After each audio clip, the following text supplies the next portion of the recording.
Hey YouTube, hope you're all doing okay. So, I'm a really big fan of the TV show Friends. I've watched every single episode at least twice. And one of the things I love about it is the way that each episode starts. So, there'll be like a short clip, which is basically like to set up a joke. And then the joke gets played out and everybody laughs, and then the credits start.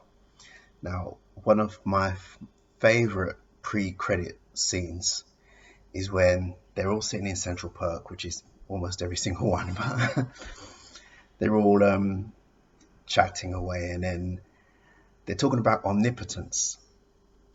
And then Chandler says to Joey, "What would you do if you were omnipotent?" And then Joey said, "Well, I'd probably kill myself." And then someone else asks him, "Why is that?" And then he goes, "Well, if little Joey isn't working, there's no need for big Joey to be alive." So he's referring to his manhood. and then and then Chandler says to him, "Omnipotent." And then Joey says, "Oh, I'm sorry."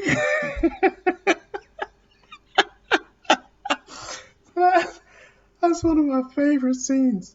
So Joey obviously is confusing the word omnipotent with impotent. So that's a perfect example of when somebody reacts to a word according to what they think that word means, rather than what the word actually means. Now, what's this got to do with Jehovah's Witnesses? I'll tell you what. When Russia banned Jehovah's Witnesses as an organization, I can't remember what year it was now, 2013 or 2014, something like that. And their reasoning was that Jehovah's Witnesses were an extreme religion, or their translation of the Bible was an extreme book, whichever one of those was the case. And when I heard that, I was extremely offended. I was still a Jehovah's Witness back then, and I was very, very much offended, because I thought to myself, we're not extremists.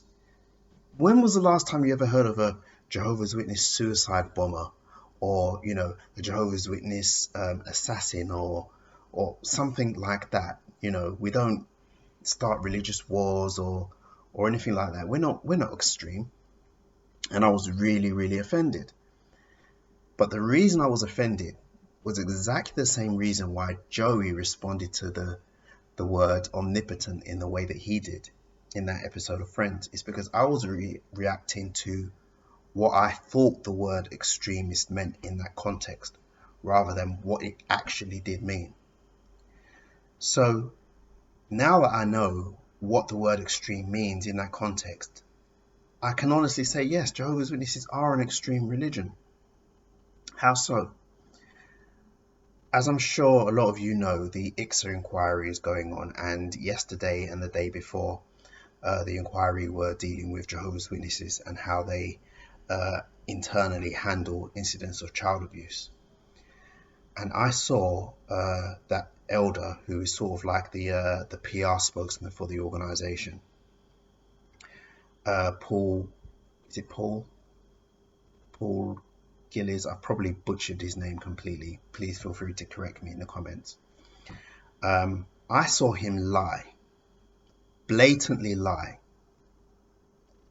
He was asked, do you know of any incidents where an elder was spiritually disciplined or sanctioned for reporting an incident of child abuse to the police? And he said, no, I can't think of one. That's a blatant lie. Because there was a case, it's been very, very well publicized outside the JW world. I'm sure, most JWs aren't aware of this at all. But there was a very, very well publicized case of an incident or incidents of child abuse in Ireland. And an elder, who is also a circuit overseer, who I actually know personally, was dispatched from London to Ireland specifically with the mandate to discipline these brothers, and 2 of them at least were removed from their positions as elders in the congregation. And Paul Gillis, please someone remind me of his name because I can't remember. He was no doubt aware of this. There's absolutely no doubt that he was aware of this. None whatsoever. But he says he can't think of any. So the witnesses have this thing called theocratic warfare. Basically, it's a rule or set of rules that say that when you're being threatened spiritually, either by an individual or by an organization, you're allowed to employ methods of deception. Okay, because you're now on a war footing. So you're allowed to lie. So this theocratic warfare rule actually allows witnesses to lie under certain circumstances. And there's no doubt in my mind that that's what he was doing, because he knew of that case. And there's, it's unreasonable to believe that he couldn't remember. He was lying. Okay? Now, what has that got to do with extremism? When someone is prepared to lie for what they, or do anything that is morally questionable for what they feel is the greater good, that's extreme. They've started on that path to extremism. Whether the reason is because it's the greater good, or because this is what God wants, or because God said so, all of those reasons, that is extreme. If you were to ask,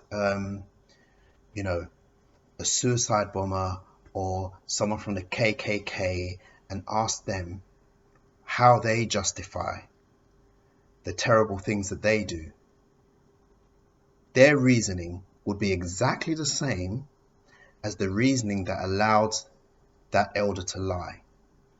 No difference whatsoever. The thing that they're doing might be different, but the reasoning behind it is exactly the same. So what is the difference? What is the difference really? They're all extreme. Okay, the outcome of their extremism, or what their extremism has motivated them to do, I'm not going to equate lying with blowing up people or hanging someone from a tree.